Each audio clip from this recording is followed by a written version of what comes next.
comic book fans, it's Kevin Gibbon inviting you to another show of Comics Let's Talk and comic book reviews. Hope you had a good time watching the last show, and please stay tuned to this show. I want to remind you to check out the links in the comments section below. You get links to the Dracula Rising trade paperback, posters, comic books, my latest book, Comics, Pop Culture, and Politics. Check them all out in the links below. If you love comics as much as I do, you're going to subscribe to my channel. You're going to ring the bell to stay informed when I get another video out. And I believe you'll check out my franchises. I have two. It's Adolescent Radioactive Samurai Platypi, along with Carl Vincent, Vampire Hunter. Plus, check out my new book, also in the links below, Comics, Pop Culture, and Politics. A look at how politics is influencing today's franchises. Once again, links below. Check it all out. Subscribe to my channel. Ring the bell to stay informed. Also, please comment on what you saw on today's show. Did you like what you saw? Did you not like it? Do you agree with me? Do you not agree with me? I'd like you to keep it cordial, but, commentary is always welcome. I want to hear what you think in the comment section below. Check out my links in the comment section below. Comment on the video. Say, hi, Kevin, how you doing? And whatever you want to say. But please, keep it civil. And now, let's get on with another show. Today, I'm going to review a movie, The Current Charlie's Angels, and the first episode of a television series, The Mandalorian. Let's start with The Mandalorian. And I want to quote comic book creator Blake Northcutt. She says on Twitter, "My favorite thing about The Mandalorian, they broke with recent Star Wars tradition and made it good." So that should tell you what a lot of people are thinking about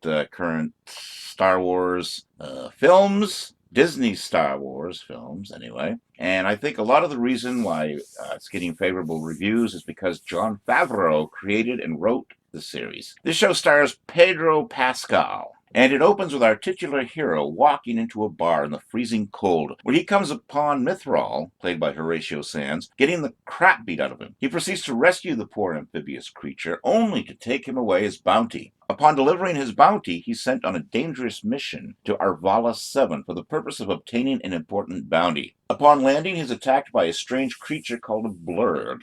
He's rescued by a vapor farmer named Kuel, played by Nick Nolte, only to learn that he will have to ride the creature that tried to eat him in order to obtain his bounty. Now here's another Western disguised as science fiction. This series has the Steve McQueen classic Wanted Dead or Alive all over it. I'm positive that Jon Favreau has seen every episode of that show. It also has a hint of Kung Fu, the old David Carradine show, in it too. The opening theme even has a hint of the good, the bad, and the ugly, though it's vastly inferior to Ennio Morricone, and has somewhat of an EDM vibe to it. Now this is a great introduction to our bounty hunter hero, who looks like a cross between Judge Dredd and Boba Fett. Like Dredd, Din Djarin never removes his helmet, at least not in the first episode. The opening scene is a classic barroom brawl and a lot of fun. The show is set 5 years after the defeat of the Galactic Empire, and we get subtle hints that their influence has been completely destroyed, like when a character tries to pay for a product with Imperial money and Djarin appears to be insulted by the offer, like the money's no good anymore. Djarin's personality gets fleshed out, and we get the sense that he's a loner that detests modern technology. When he orders a land speeder and a brand new one pulls up with a yellow R2-D2 type droid as the pilot, he responds, "No droids." Then an old junker pulls up with a humanoid pilot, which he regularly accepts. The performances are fine all around, and I was glad to see Carl Weathers back as Grief Karga, the one who sends Djarin on his mission. He still looks good, and I hope his role gets beefed up in the upcoming installments. There's something for everyone here.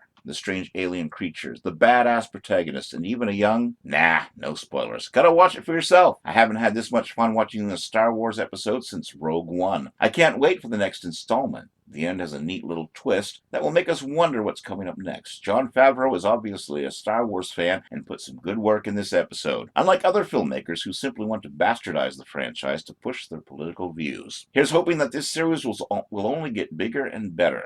I love the first episode. The setup promises it could be a fun show. 3.5 stars, 8.7 rating from this comic book reviewer. And now let's look at Elizabeth Banks' Charlie's Angels. And she said some pretty inflammatory things about why this movie has actually tanked at the box office, not making a quarter of what the studio speculated that it would. But I want to ignore the woke politics and all the political things about it and just take it on its own merit. Is the film good? It stars Kristen Stewart, Naomi Scott, Ella Balinska, Patrick Stewart, who plays John Boslius, the role that was originated in the first film by Bill Murray. There's new angels in this film, but it's not a reboot.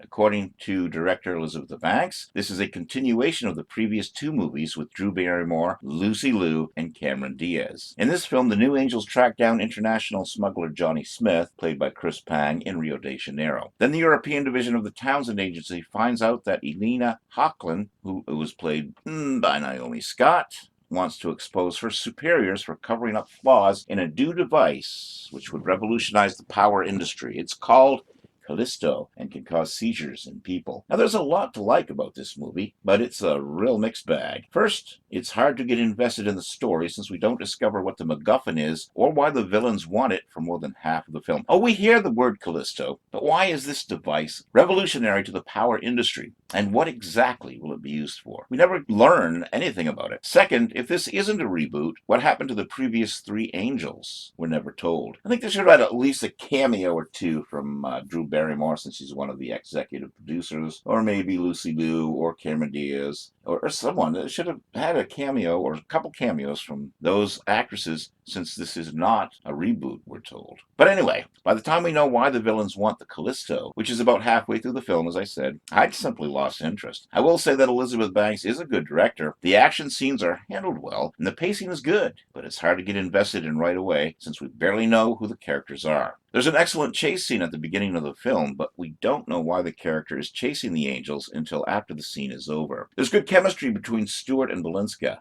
but we don't get to know them as well as we did Diaz, Barrymore, and Liu. There's some conversation about their past, but it's brief. We don't really get into depth about who they are, why they joined the agency, or what motivates them. They're not as fleshed out as they should have been, which makes it difficult to relate to them or care what happens to them. The one character that we can get invested in is Elena. We see her motivation in wanting to expose her corrupt employers. And one of the things that makes this movie shine above its predecessors is Elena's desire to become an angel herself. This is something that we haven't seen before. All the angels in previous incarnations are already trained agents. Here we see Elena on her first mission, and it's amusing to see her shortcomings. In one comedic scene, she uses a pellet to try and render one of the villains unconscious. Only she uses it backwards and winds up unconscious herself. Patrick Stewart is good as John Bosley, a role originated by Bill Murray in the first film. He is retiring from the Townsend Agency, and we get to see his retirement party. We also learn that Bosley is now a code name, and that there are now many Bosleys who are all at the party. We get to see his past in pictures, and Patrick Stewart's image is included with slideshow images of all the angels' incarnations, beginning with the original TV series. The film is energetic, but a pale comparison to its two predecessors. When we finally learn the truth about the MacGuffin and the desires of those who want it, falls flat. The twist ending isn't that big of a twist, kind of like what they did with Liam Neeson's character in Men in Black International. And it just kind of was entertaining, but really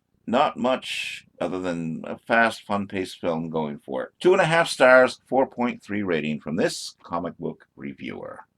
If you love comics as much as I do, you're going to subscribe to my channel. I review comics for Comic Crusaders. I also have my own franchises, Adolescent Radioactive Samurai Platypi and Carl Vincent Vampire Hunter. I want to remind you to check out the links in the comments section below. You get links to the Dracula Rising trade paperback, posters, comic books, my latest book, Comics, Pop Culture, and Politics. Check them all out in the links below. If you love comics as much as I do, you're going to subscribe to my channel. You're going to ring the bell to stay informed when I get another video out. And I believe you'll check out my franchises. I have two. It's Adolescent Radioactive Samurai Platypi, along with Carl Vincent Vampire Hunter. Plus, check out my new book, also in the links below, Comics, Pop Culture, and Politics. A look at how politics is influencing today's franchises. Once again, links below. Check it all out. Subscribe to my channel. Ring the bell to stay informed. Also, please comment on what you saw on today's show. Did you like what you saw? Did you not like it? Do you agree with me? Do you not agree with me? I'd like you to keep it cordial, but, commentary is always welcome. I want to hear what you think in the comments section below. Check out my links in the comments section below. Comment on the video. Say, hi, Kevin, how you doing? And whatever you want to say. But please, keep it civil. Check them out. Stay tuned to this broadcast for more information. Also, like the Facebook pages for each franchise for more information. Check out my Patreon site for some neat original artwork and shows that you won't find on YouTube. And that was our look at comic book reviews for this week. Until next time, this is Kevin Gibbons saying so long and keep reading those comics.